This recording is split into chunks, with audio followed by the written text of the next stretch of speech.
This morning's readings are from the book of Genesis. Now the earth was corrupt in God's sight, and the earth was filled with violence. And God saw that the earth was corrupt, for all flesh had corrupted its ways upon the earth. And God said to Noah, I have determined to make an end of all flesh, for the earth is filled with violence because of them. Now I am going to destroy them along with the earth. Make yourself an ark of cypress wood. Make rooms in the ark and cover it inside and out with pitch. This is how you are to make it. The length of the ark, 300 cubits. Its width, 50 cubits. And its height, 30 cubits. Make a roof for the ark and finish it to a cubit above. And put the door of the ark in its side. Make it with lower, second, and third decks. For my part, I'm going to bring a flood of waters on the earth, to destroy from under heaven all flesh in which is the breath of life. Everything that is on the earth shall die. But I will establish my covenant with you, and you shall come into the ark, you, your sons, your wife, and your sons' wives with you. And of every living thing, of all flesh, you shall bring 2 of every kind into the ark, to keep them alive with you. They shall be male and female. Of the birds according to their kinds, and of the animals according to their kinds. Of every creeping thing of the ground according to its kind. 2 of every kind shall come into you, to keep them alive. Also take with you every kind of food that is eaten, and store it up. And it shall serve as food for you and for them. Noah did this. He did all that God commanded him.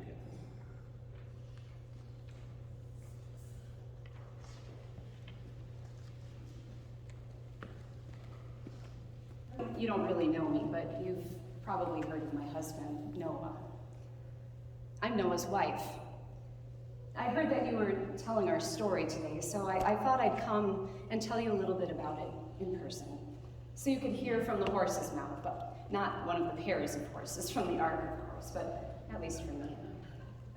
I think a lot of people think about our story as being about cute pairs of animals and a fresh new start, but for us it was much more than that.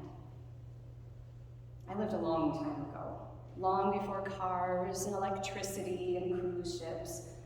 Noah and I had a happy life with our 3 sons.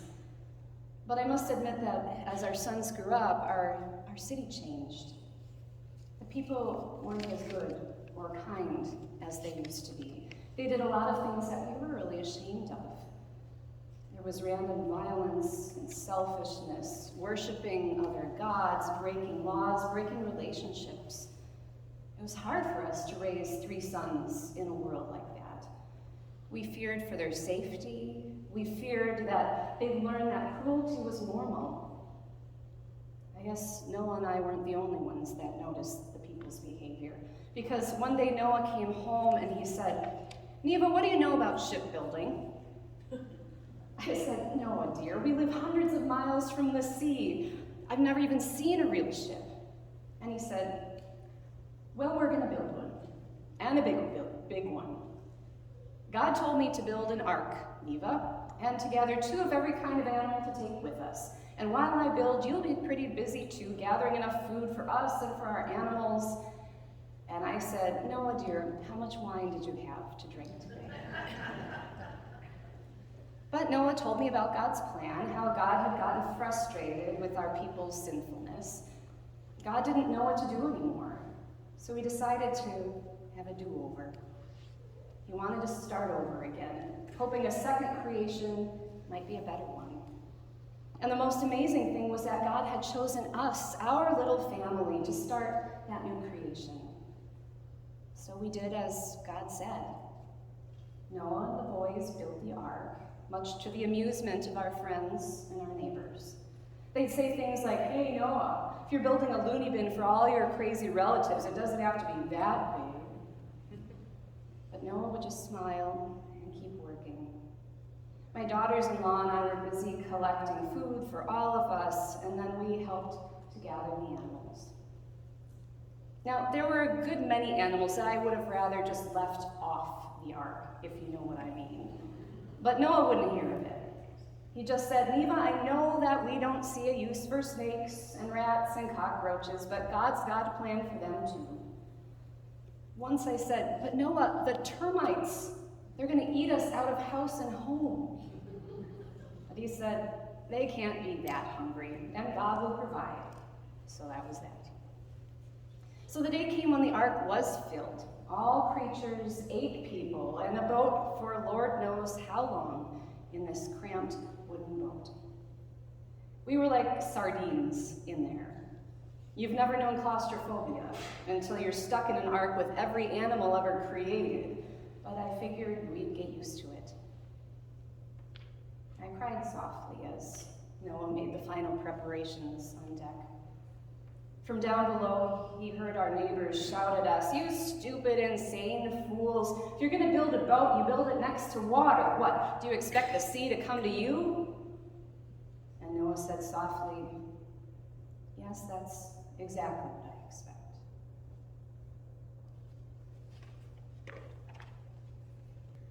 The flood continued 40 days on the earth, and the waters increased and bore up the ark, and it rose high above the earth.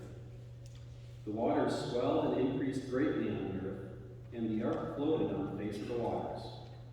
The waters swelled so mightily on the earth that all the high mountains under the whole heaven were covered.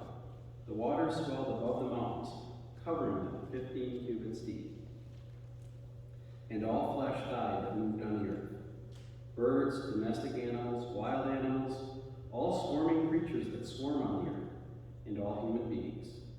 Everything on dry land, in whose nostrils was the breath of life, died. He blotted out every living thing that was on the face of the ground, human beings and animals and creeping things and birds of the air. They were blotted out from the earth. Only Noah was left, and those that were with him in the ark. And the waters swelled on the earth for 150 days. So often I'm asked by our children, my grandchildren in particular, "Grandma Neva, what was it like being on the ark? Was it fun playing with all the animals? Was it the best time of your life?" I usually just answered, "Well, after 40 days with the animals, it sure did stink." But I'm glad they'll never know what it was really like. When the rain started, I must admit I was a little relieved. At least we hadn't followed this crazy plan without reason.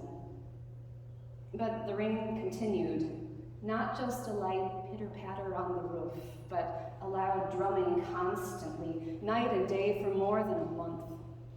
40 days of torrential downpour. I wondered if my ears would ever know silence again. First few days of rain were taken up with getting used to taking care of the animals and ourselves. There was always someone to feed, someone to clean up after, someone to keep out of trouble. I must say I wasn't the kindest person. I got pretty bossy telling people what to do, especially my daughters-in-law. And I felt bad for them. I mean, can you imagine being stuck on a stinky ark with your mother-in-law for months? There was a lot of arguing and conflict until one day. On that day, we started to feel the boat move and float. We all gathered together and just held each other. The land was gone. There was nothing more. Nothing but water around us, so much that our mammoth boat was floating on the sea that used to be land. We held each other and we cried. We'd been so busy with the ark and all of our preparations that we hadn't really taken the time to realize that even though we were saved, we had lost everything and everyone else. Our house was gone, our neighbors, the trees, even the mountains were invisible under the water. We kept telling ourselves, at least we're okay, at least we're surviving. Somehow that wasn't a great comfort. We were just so thankful to God for saving us, and we realized how powerful God is, but we were also afraid and thoroughly grieved that it had come to this. I mean, what would happen now? Even after the rain stopped, we would still be stuck on the ark for weeks at a time until the waters receded. And after land appeared again, then what? What would happen when we got off the ark? What was out there for us now? God wasn't just starting over, we were starting over. And what would that be like? Our teardrops fell inside the ark, like the raindrops fell outside the ark. We thought of all of those who we had known who were now gone, without a chance to start over. Those were probably the darkest days of my life.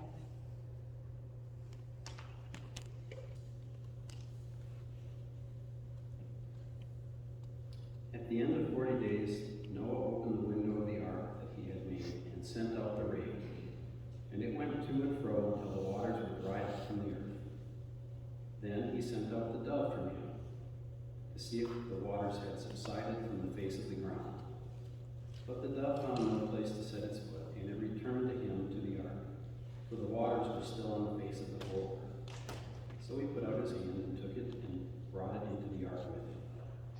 He waited another 7 days, and again he sent out the dove from the ark. The dove came back to him in the evening, and there in its beak was a freshly plucked olive leaf. So Noah knew that the waters had subsided from the earth. Then he waited another 7 days and sent out the dove, and it did not return to him anymore. Then God said to Noah, "Go out of the ark, you and your wife, and your sons wives with you. Bring out with you every living thing that is with you of all flesh, birds and animals and every creeping thing that creeps on the earth, so that they may abound on the earth and be fruitful and multiply on the earth." So Noah went out with his sons and his wife and his sons' wives, and every animal, every creeping thing, and every bird, everything that moves on the earth, went out of the ark by families. Word of God, word of life. Thanks be to God. 40 nights of rain were days of grief for us. But one day Noah finally said, we don't know what's going to happen, but we do know that God has taken care of us so far, and God will keep watching over us. God will help us to begin again. We have a second chance that nobody else has. Let's take that second chance to live for God. And from that time on, we started to look forward at what could be instead of backwards at what had been. It helped when the rain stopped. I personally think Noah was a little optimistic, sending out ravens so soon after the rains ended, thinking that we would land somewhere. But after a few more weeks, he sent out a dove, and it came back with an olive leaf, a leaf which meant that there was land somewhere, and we all celebrated. A week later, Noah sent out a dove again, and it didn't come back. When it didn't return, we knew that it meant there was land and the beginning of a new earth. We were ready for a chance at a new creation. It was all new and pure, washed clean, and so were we.